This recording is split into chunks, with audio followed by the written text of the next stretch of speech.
Hey everyone, welcome back to my channel.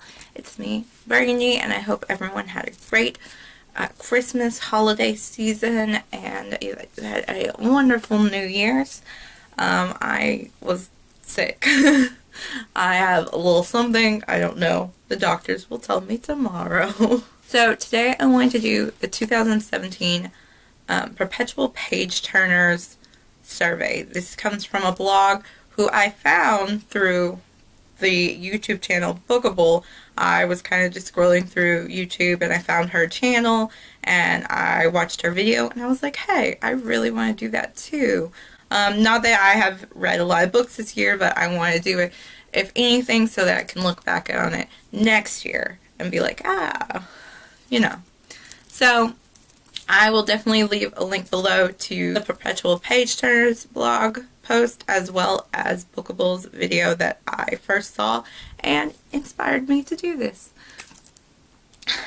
Is that everyone? I covered everything. So the survey goes over everything that you, kind of like all these things you read through the month, or read through the year, and then at the end it kind of gives you goals. Now I want to expand upon the goals at the end, so here we go. So the numbers of books you read this year. You read 23 books in all. What genre did you read the most? I think this year it was romances. I really felt like I needed that. Best book I read this year, and we're going to talk about multiple books more than once because I clearly did not read enough for that.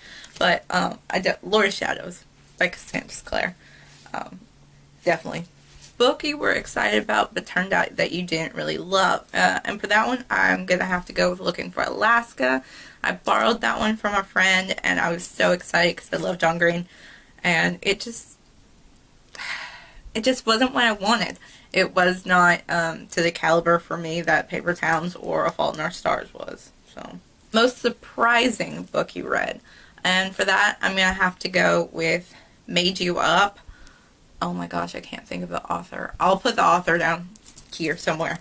But this was a book that I found on Amazon, and it was like really cheap. It was only like $1. And I was like, yeah, let's buy it. And then one night I was like, yeah, let's read this. And I ended up binge reading it, and I got it done in like 4 hours, and I loved it. I really did love it, and I can't wait to read more of her books. Best series you started. But I'm going to have to go with Outlander on this. And best sequel you read? Lord of Shadows. And best ender, which I only read one ender to a series this year, which it was The Black Keys from the Jewel series. And a new author you discovered, and for this I'm going to have to go with Colleen Hoover. I read November 9 this year and I absolutely fell in love with it, and I can't wait to read more of her books because I fell so hard for her characters and for everything. Best book from a genre you typically don't read. And for this one, I'm going to have to go with My Best Friend's Exorcism by Grady Hendrix. Yep, by Grady Hendrix, because I don't normally do horror or mysteries, yeah, with like a touch of horror, but this one was technically like horror scary. And I usually don't reach for that because I'm a pansy about those kind of things. Most action-packed book of this year. Lord of Shadows. Book that you read that you were most likely to reread. I would definitely reread Made You Up. I would also definitely reread November 9th again. Fave cover. I'm gonna have to say my favorite cover this year was Carnival by Stephanie Garber. This cover is beautiful. Look at that. Most memorable character, and for that I'm gonna have to go with Fallon from November 9th. In the book, she is in an accident that scars a good portion of her body, and she feels very insecure about her skin. And I also have a autoimmune disease that messes with my skin. Thus, I am very sensitive and self-conscious about my skin and how much I show and all that stuff. So I definitely understood her in that completely. And that was the first time I've really like deeply connected with a character. The book that was written the most beautifully. Took me a couple tries to say that one. For that one, I'm gonna go with November 9th as well. It was beautiful. Most thought-provoking, I'm going to have to go with And Where Are You, Adam, which was a book I had to read for my German history, and this is a book about soldiers at the end of World War II from the perspective of a German. So it very much drives the whole thing of were the Nazis truly evil, or like not Nazis in general, but were all of the Germans like truly evil, and it really made you think. Fave, quote, or passage. And I just happen to be a journaler, so I actually have a section in here for when I read a passage that, or a quote that like I can't shake.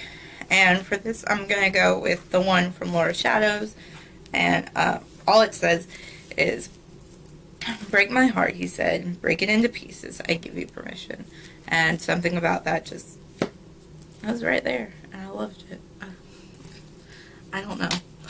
Savvy.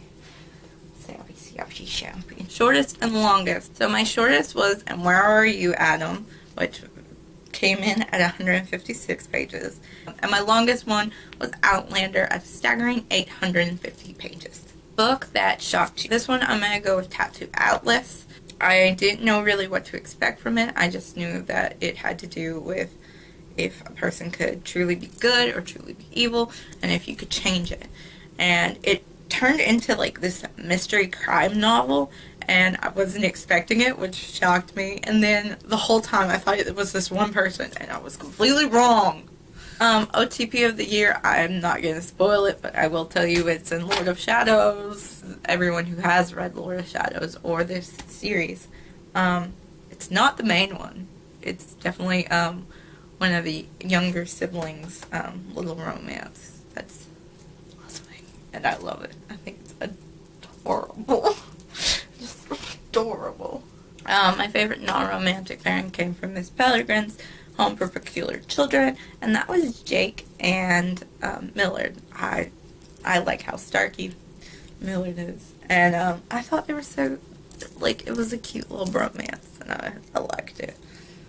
Fave author from a book you previously read last year, and for this one I'm going to go with Jenny Han with P.S. I Still Love You, which is an Audible book that I also read, and I had read To All the Boys I Loved last year on Audible.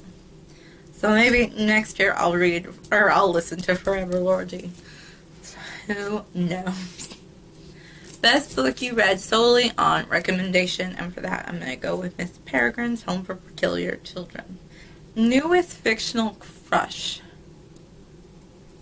Julian from Carnival. He's a little on the mysterious side, and I kind of like it. Best debut that you read, Carnival. Best world building, also Carnival. Book that put a smile on your face, and that one will be with The Magnolia Story by Chip and Joanna Gaines. I love Fixer Upper, and I love them. Their story's so cute and wholesome, and I honestly hope that they they're as true to themselves as they seem to be, because it is very endearing and beautiful. Book that made you cry or almost cry, and I don't remember for sure, but I'm pretty sure I cried during Made You Up. If you've read that, you know there's a part where it's just like, oh my god. Yeah. A hidden gem this year, Made You Up, because I totally did not expect to feel these feelings that I have for it. I thought it would be just some blow-off book. Is there such a thing as a blow-off book? Book that crushed your soul, Lord of Shadows. Again, if you read that one, you knew. Most unique book, I want to go with Tattoo Atlas, because I read a couple unique books, but I wanted to go with that one just because it was definitely different. I wasn't expecting it, and I liked where it went. If I had to pick a runner-up, it would be Miss Peregrine. So, book that made you the most mad. Back to Lord of Shadows. I got mad for the same reason I got sad, and it broke my soul. So, looking back, those are all the past all my past stats of this past year. And this past year was not a big reading year for me. Just I had a huge reading slump at the beginning of the year, but hopefully I will get back into reading this year. Fingers crossed.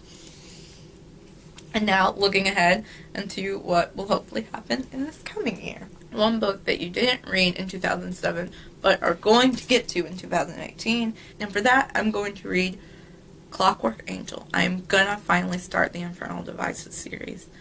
Book you're most anticipating, and that is Vengeful by V.E. Schwab's. V.E. Schwab's, Victoria Schwab's. This is the sequel to Vicious, which is which is I read a couple years back on my Kindle, and I loved it. I loved it, and it did wrap up nicely. And I thought it was a standalone, and then I just recently found out that it's going to be a trilogy, and I got so excited, because I really, it's so good. It's like a dark X-Men. X-Men's dark, but it's like that to me, or like Heroes, and I'm a huge fan of Heroes. It's just kind of like that, and I just really enjoy it. That is a book I hope to reread this year too, to get ready for Vengeful, because it has been a couple years. Series ender or sequel that you are most anticipating this year, and if you can't guess it, it is The Queen of Air and Darkness, which is the last book in the Dark Artifacts series by Clarissa Clare. I'm so stoked. So stoked. I can't believe I have to wait till December. Technically, that is the end of the survey, but I also want to talk about the goals that I have this year. I have already planned, I want to read 25 books this year, which isn't a lot. I've beaten that before, but compared to last year, compared to last year, that's a lot. I also want to read a book off my TBR each month, and I want to try to film and post a video every Tuesday and Thursday, because I really want to try this. I really want to give YouTube a really good try, and I want to make friends with you people. I want to make friends with y'all. I want to discuss things. I want to talk. All those stuff. So yeah. So that was my 2017 reading survey and my 2018 goals. Reading goals / YouTube goals. So yeah. If you like this video, please like and subscribe. And subscribe. Follow on my social media. It's all down below. Until next time. Bye guys.